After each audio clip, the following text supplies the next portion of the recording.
Gardening aesthetics के लिए मैं अनीता दिनेश आपका स्वागत करती हूँ। आज हम बात करेंगे तुलसी यानी कि होली बेसिल की विंटर केयर के बारे में। तुलसी का प्लांट यूँ तो एक पेरेनियल प्लांट है और ये सब ट्रॉपिकल और ट्रॉपिकल रीजन में पाया जाता है, जहाँ इसकी लगभग 1500 के करीब वैरायटीज पाई जाती हैं।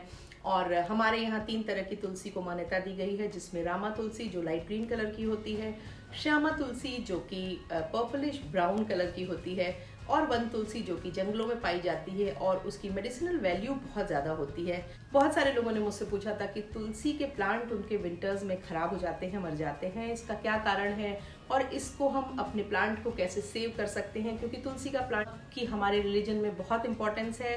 तो बहुत सारे लोग इस बारे में सुपरस्टिशियस भी होते हैं कि उनका तुलसी का प्लांट मर गया तो वो उसको अच्छा नहीं मानते हैं। तो चलिए आज हम तुलसी के प्लांट की विंटर केयर के बारे में बात करेंगे। स्पेशली 10 डिग्री के नीचे सेल्सियस के नीचे जब टेम्परेचर जाता है तो तुलसी के लिए वो पीरियड बहुत ज़्यादा टफ होता है, क्योंकि हमारे यहाँ स्पेशली नॉर्थ इंडिया में उस समय वेदर कंडीशंस बहुत ज़्यादा क्लाइमेट तो बहुत ज़्यादा ठंडा होता ही है, साथ ही साथ हमारी जो कंडीशंस होती हैं वेदर वो फ्रॉस्टी होती हैं।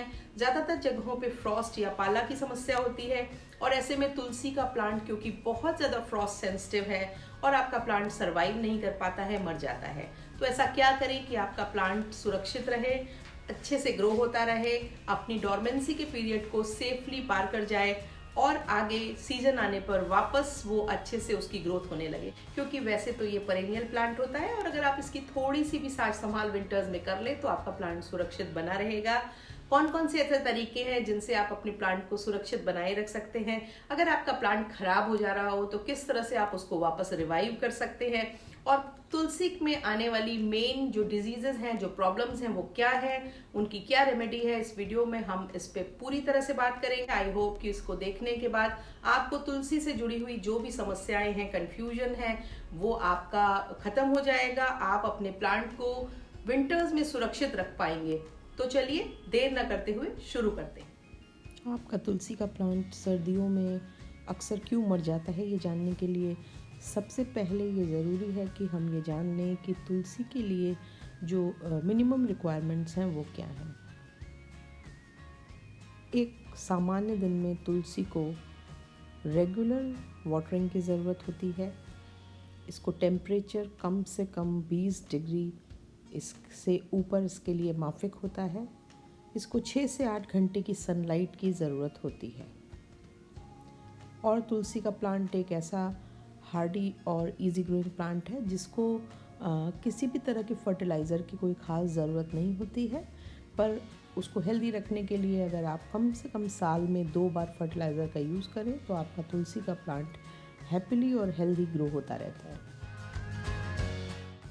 सबसे पहले आपका तुलसी का प्लांट सर्दियों में अक्सर क्यों मर जाता है, इसका जवाब ये है कि आपका जो तुलसी का प्लांट है वो उसकी जो टेम्परेचर, वाटरिंग और सन की रिक्वायरमेंट है वो तो आपको मैंने बता दी। जैसे जैसे हमारे यहाँ विंटर्स बढ़ती जाती हैं, टेम्परेचर नीचे जाता है, ये सारी जो उसकी जो बेसिक रिक्वायरमेंट है वो ख़त्म होती जाती हैं। और सर्दियों में जब टेम्परेचर 15 डिग्री के नीचे चला जाता है, सेल्सियस के नीचे, वो समय तुलसी के लिए सबसे ज़्यादा टफ होता है। जैसे ही आप ऑब्ज़र्व करेंगे 15 डिग्री के नीचे टेम्परेचर जाता है, आपका तुलसी के प्लांट की पत्तियां काली पड़ने लगती हैं, ब्राउन होने लगती हैं, आपका तुलसी का प्लांट सूखने लगता है।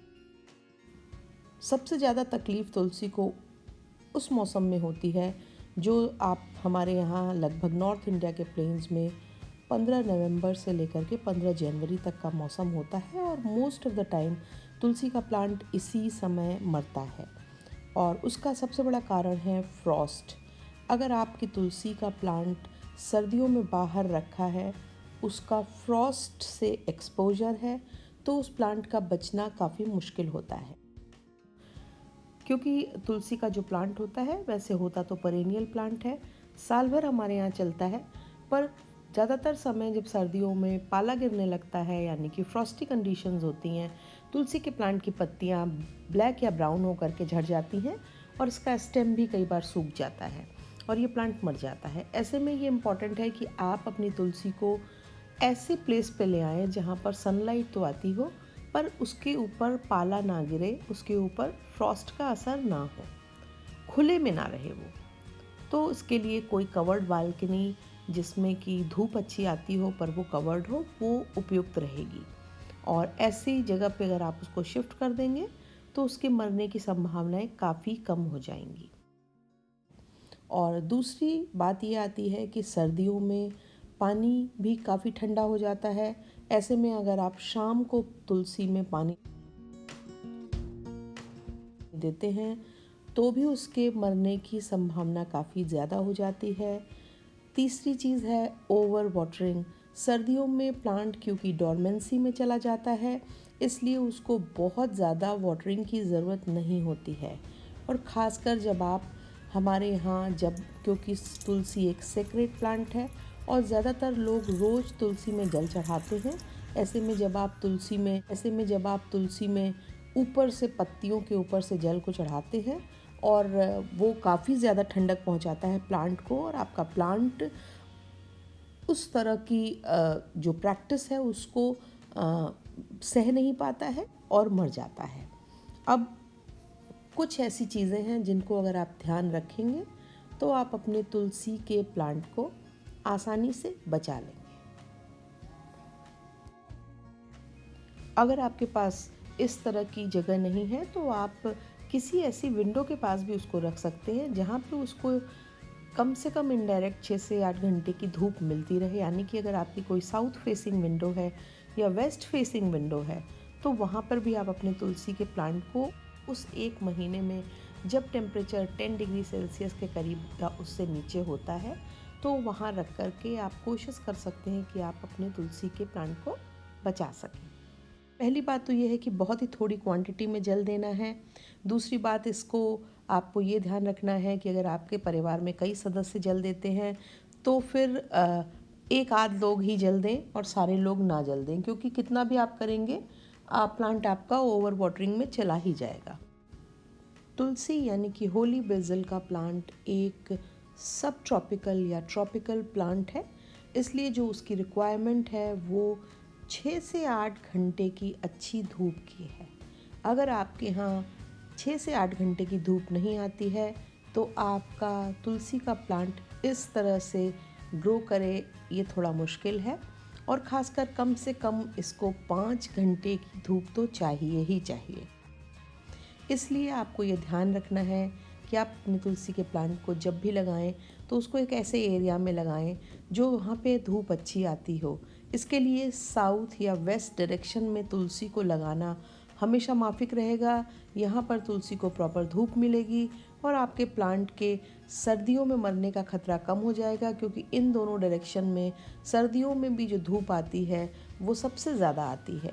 और आपके प्लांट के लिए, तुलसी के प्लांट के लिए धूप यानी कि सनलाइट इम्पॉर्टेंट है। अगली जो ध्यान रखने की बात है वो ये है कि जैसे ही विंटर्स का आरंभ हो, आप अपने तुलसी में किसी भी तरह का फर्टिलाइज़र बिल्कुल मत ऐड करें, क्योंकि सर्दियों में जो प्लांट डॉर्मेंसी में चले जाते हैं उनकी जो न्यूट्रिशन की रिक्वायरमेंट होती हैं वो बहुत बेसिक हो जाती हैं। ऐसे में किसी भी तरह का फर्टिलाइज़र एडमिनिस्टर करना आपके प्लांट को मार सकता है, आपके प्लांट को ख़राब कर सकता है। इसलिए इस बात को बहुत ध्यान रखें कि कहीं ऐसा ना हो विंटर्स में आपका तुलसी का प्लांट ख़राब होने लगा है, आप उसमें खाद ऐड कर दें। वो फिर उस खाद को कंज्यूम नहीं कर पाएगा, उस खाद का कोई बेनिफिट नहीं ले पाएगा, और कई बार अगर आपने केमिकल फर्टिलाइज़र यूज़ कर लिया तो आपके प्लांट के मरने का खतरा बहुत ही ज़्यादा हो जाता है। इसलिए नवंबर से लेकर के और फरवरी की फर्स्ट वीक तक आप अपने प्लांट में तुलसी के बिल्कुल भी फर्टिलाइज़र ऐड ना करें। सर्दियों में डॉर्मेंसी के दौरान आपके प्लांट्स की ऑलमोस्ट जब टेम्परेचर 10 डिग्री के नीचे जाता है तो सारी लीव्स गायब हो चुकी होती हैं और उसकी स्टेम सूखी डंडियों से दिखाई देती हैं। तो कई बार आपको ये इम्प्रेशन आता है कि आपका प्लांट मर चुका है और ख़राब हो गया है, फिर आप उसको पॉट में से हटा देते हैं या निकाल देते हैं। आपको ऐसा नहीं करना है। सबसे पहले तो आपको ये कंफर्म करना है कि आपका प्लांट एक्चुअली मरा भी है या सिर्फ डॉर्मेंट हो गया है, क्योंकि कई बार अगर आप अपने प्लांट की जो सूखा आपको दिख रहा है उसकी स्टेम को स्क्रैच करें और पाएंगे कि उसमें अभी भी हरापन बाकी है, तो उस प्लांट को रिवाइव होने की संभावनाएं होती हैं। जैसे ही टेम्परेचर बढ़ने लगेगा उसमें नई लीव्स आने लगेंगी और आपका प्लांट वापस रिवाइव कर जाएगा। और दूसरी चीज़ ये होती है कि आपको अगर ऐसा लगता है कि आपका प्लांट नहीं बच रहा है तो आप मॉनसून के दौरान तुलसी में खूब अच्छी तादाद में फ्लावरिंग होती है, आप इस तरह से उनके जो सीड्स होते हैं उनको कलेक्ट करके सुखा के रख सकते हैं पैकेट में। और जैसे ही आपका मार्च की मिड आता है 15 मार्च के लगभग, आप इन सीड्स को अपनी क्यारी में अपने पॉट्स में डाल करके तुलसी के नए प्लांट को उगा सकते हैं। और आपको नर्सरी से प्लांट खरीद के लाना नहीं पड़ेगा, आपका तुलसी का प्लांट अपने आप ही उग जाएगा। और ऐसा करके आप अपने तुलसी को बचा सकते हैं। सर्दियों में और सामान्य दिनों में बहुत सारे लोगों के सामने ये समस्या होती है कि उनका तुलसी का प्लांट इस तरह से ग्रो नहीं करता है जैसे दूसरे लोगों का तुलसी का प्लांट ग्रो करता है और अच्छे शेप में, अच्छे साइज़ में आ जाता है। तो आपको कुछ बातें ध्यान रखनी होगी क्योंकि उसके कई कारण हो सकते हैं। सबसे पहले तो आपको तुलसी के सॉयल का ध्यान रखना होगा। सॉयल वेल ड्रेन्ड होनी चाहिए, उसमें कम से कम 40% के करीब आप काऊ डंग कंपोस्ट डालें, उसमें 30% के करीब नॉर्मल गार्डन सॉइल डालें और रेस्ट ऑफ द पोर्शन में आप कोर्स सैंड को यूज़ करें क्योंकि तुलसी को वाटर लॉगिंग से तुलसी का प्लांट ख़राब हो जाता है, उसकी ग्रोथ रुक जाती है।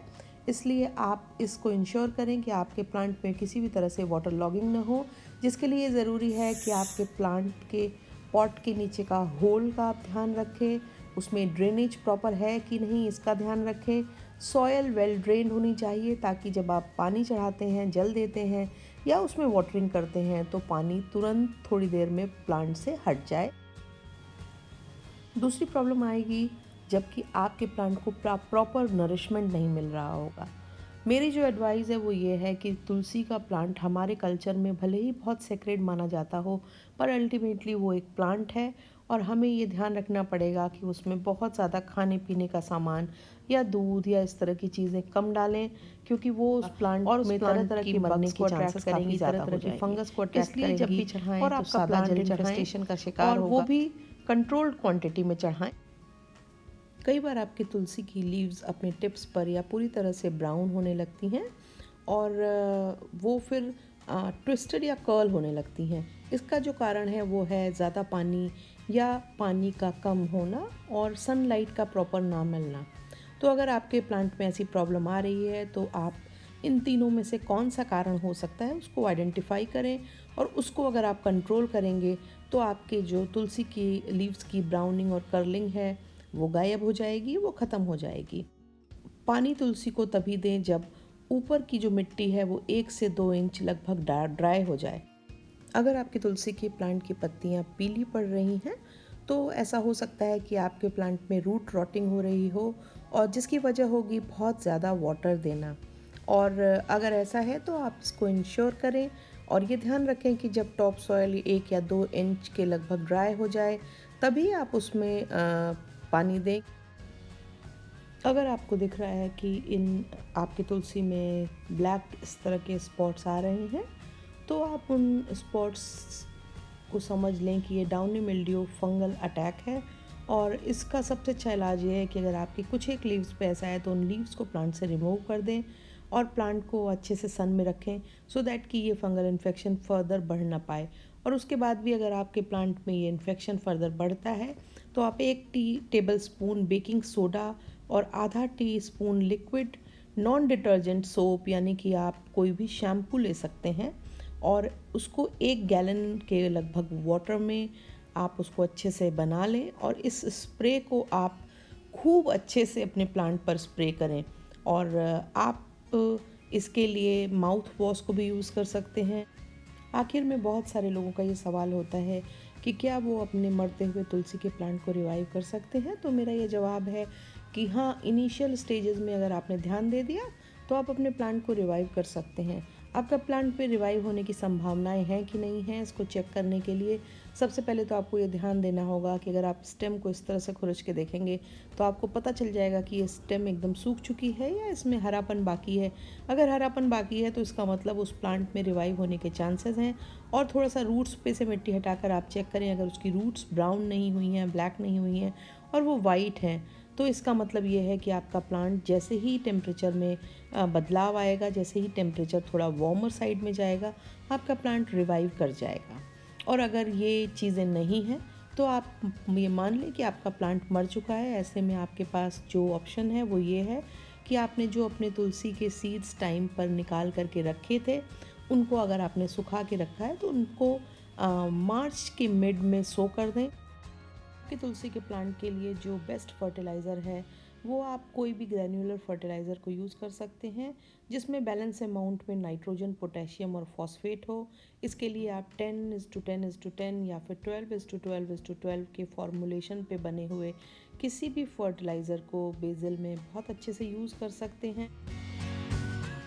तुलसी के प्लांट में आपके जब फ्लावर्स आने लगें तो आप उन फ्लावर्स को रिमूव करते रहें टाइम टू टाइम तुलसी के लिए। ये तुलसी की ग्रोथ के लिए अच्छा होगा, क्योंकि प्लांट की जो एनर्जी है वो फोलिएज की ग्रोथ में जाएगी, ना कि फ्लावर्स की ग्रोथ में। और तुलसी के फ्लावर्स की यूटिलिटी इतनी है कि इनमें तुलसी के सीड्स होते हैं, तो इसलिए आपको अपनी सीड्स के लिए तुलसी के प्लांट में से इस तरह से सीड्स को निकाल करके फ्लावर्स में से और रेस्ट ऑफ द जो फ्लावर पॉट्स हैं उनको रिमूव कर देना चाहिए। इससे आपका प्लांट हेल्दी ग्रो होता है और उसकी अच्छी ग्रोथ बनी रहती है। अगर आपको मेरा वीडियो पसंद आया हो तो मेरे वीडियो को लाइक करें, मेरे वीडियो को अपने गार्डनिंग लविंग फ्रेंड्स के संग शेयर करें, मेरे चैनल को सब्सक्राइब करें और बेल आइकन दबाना ना भूलें, ताकि गार्डनिंग से जुड़े हुए जो भी मैं आगे अपडेट्स करूँ वो आप तक पहुँचे। Thank you very much.